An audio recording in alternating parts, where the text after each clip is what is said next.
Today's episode, a task force tread. So we developed a little bit of an issue with the 5-ton. The low air pressure for the air brake system, the alarm won't stop going off. So if you've never seen one of these trucks, these have a full air brake system. That full air brake system is just like, you know, any semi truck or over the road truck. So you've got your two air tanks, and each air tank has its own independent low pressure sensor. When we first got the truck, this tank, that pressure sensor was bad, so I replaced it. Now the second one's gone bad. So this is the pressure sensor that we got to swap out today, so that way the alarm system works properly. Some people, they completely bypass the system. That's not a smart thing to do. If you don't know how air brakes work, if there's no air pressure in the system, the brakes automatically lock up. So in order for the air brakes, or excuse me, for the brakes to actually release, the system has to be pressurized. So if you're driving down the road and you lose air pressure, the vehicle will just all the brakes will engage, and it's not a good situation, especially if you're going at speed. And with a big truck like this, it's really easy to lose control, and it'd just be a bad situation. So you want to make sure that your alarm actually works good. So we're going to jump up in the cab, and I'm going to show you the alarm that I'm talking about. So now that we're in the cab, the low pressure alarm is right here. It's this guy. This is low air, and your air pressure gauges are down here. And you have a primary tank and a secondary tank. Those are the two tanks I was talking about. And when the air pressure system gets to about 90 PSI, that's when the pressure sensors should be turning off. But I'll go ahead and show you what the alarm sounds like here. Oh, forgot to hook the battery up. So this is the replacement air pressure switch. I've already put some Teflon tape on it just to make sure we have a good seal. Gonna need a 11/16 wrench for the new part, and in order to get the old one off, we're just gonna have to use this wrench. The one that's currently on it is a newer style. This is the older style. This is the bag it came in. And you can see the date code on it. This is from December of 1991. But these apparently seem to work better than the newer style that's currently on it, so we're going to get that replaced and get the truck running good. Okay, let's get the camera in here. So again, pressure switch right there. This is a lot easier to get to. The other one, it's underneath the truck.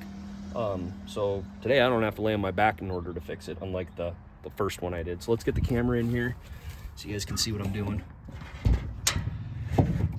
Got the pressure switch there. Oh, one other thing I forgot to show you guys. So as you saw in the pressure gauges inside the cab, the system's depressurized. Air pressure is at 0. These are the drain valves. So every time you run the truck, you want to basically drain the air tanks, and that's to avoid condensation building up inside of them. If condensation gets inside these tanks, they can rust, and you don't want rust in your system. But there's a specific way you're supposed to drain these. This is the first one, and it's just a petcock valve. You just break it open and it drains out. But this is the first one you drain, second, third, and fourth. That's per the military manual. Pressure is already at 0, so that way when we unscrew this, we're not going to get air blowing everywhere on us. So like I said, we're going to just use an adjustable wrench on this one, because these newer style ones are a little bit bigger. Oh, hold on a second. I guess before we do that, we should probably disconnect the plugs. Those come off easy. Okay. Righty tighty, lefty loosey. Let's get it broken free. Just get in there with our fingers. Screw this.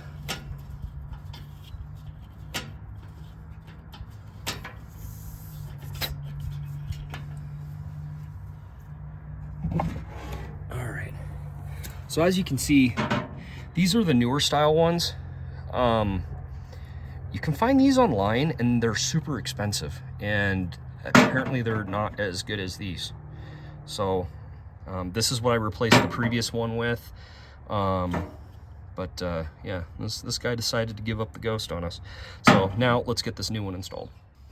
Okay, so we've already got our Teflon tape on, and this bad boy should just screw right in. There it goes. And then this one, we could just use a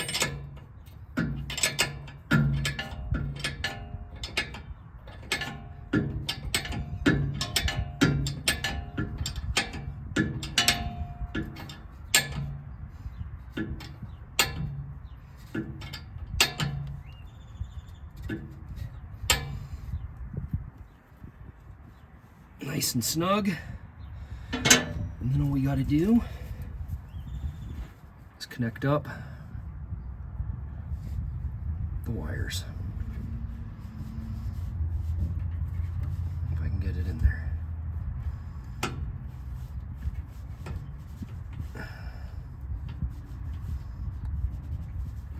That's one.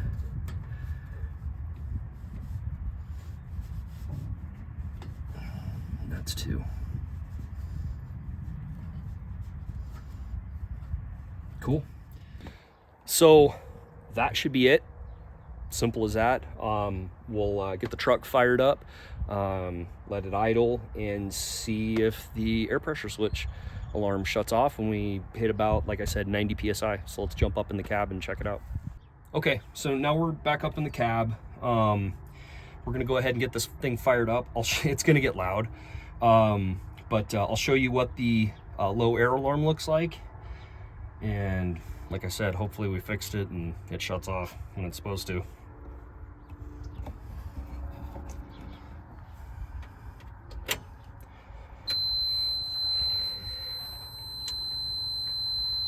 So this is what the low air alarm sounds like. It's a red blinking light and obviously a constant buzzer. Super annoying, but also super important because, like I said, if you don't have pressure in your tanks, all your tires are going to lock up, whether you're moving or not. That's the way air brakes work. But let's go ahead and fire the truck up. This is the battery switch. Got to click that in the on position, and then this is your ignition. Click it up to run, which it's already in, and then we'll fire her up.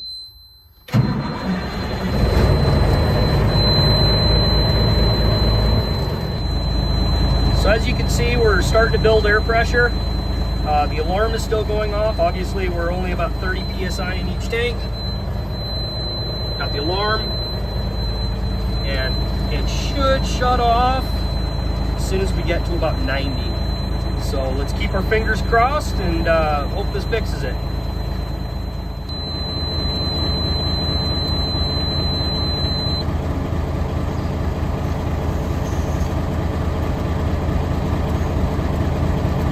Awesome. So as you can see, low pressure alarm is off, and it's interesting because 90 psi is with the old pressure switch when it would go off. That clicked off at about 80 psi, or about 70, between 70 and 80 psi. So now it's essentially got two brand new pressure switches in it. So yeah, system's working good. Easy fix. What you guys didn't see is last week when I first started diagnosing the problem, I wasn't sure if the new pressure switch that I had previously installed had gone bad. So I just used a piece of wire and used it. Basically, I unplugged the pressure switches and just a piece of wire. I used it to jump it to basically determine which one of them was causing the fault. And I had to do that with the system, obviously pressurized, to figure out which switch wasn't telling the system that, hey, it's full. But yeah, seems to be working great now. And wasn't that big of a deal to fix. So 5 tons back in operation without a super annoying alarm going off. But I hope you guys enjoyed this video. See you in the next one. See ya.